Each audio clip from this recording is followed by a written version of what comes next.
så er båden ved at være klar til sæsonstart, forhåbentligvis i morgen. Det har ikke været den store tur, den har fået i år, men en lille smule er der sket her de sidste par dage. Der er lavet ekstra stol, nyt rensebord. Det mangler dog lige at få sat noget spækbræt fast. Der er lavet et par kopholdere.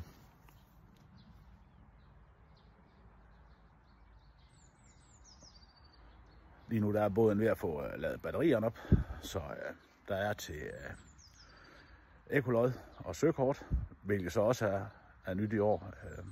Har lige flottet mig og købt et søkort til min low range. Så det bliver spændende at se, om vi kan få det til at virke. Hvor turen går hen i morgen, det står lidt i det uvisse, men må ikke det måske bliver Grenaa, der bliver sæsonstart i år.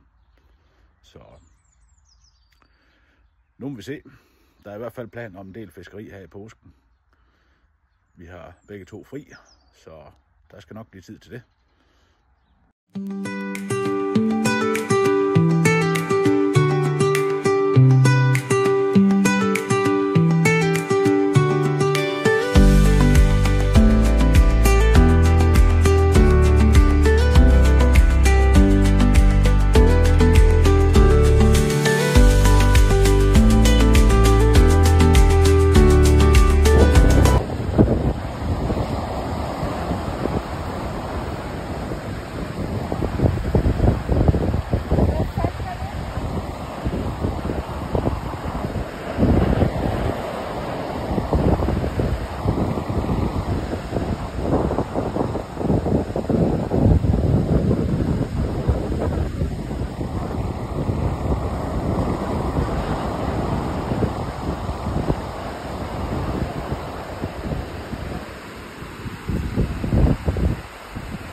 Skråbe og noget rødspæt.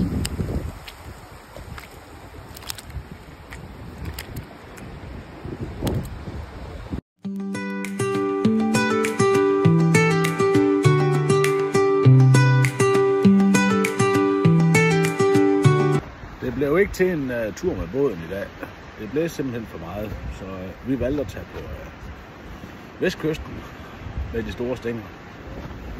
Indtil videre så har fruen taget 2 skrubber, og ja, jeg har ingenting fanget endnu.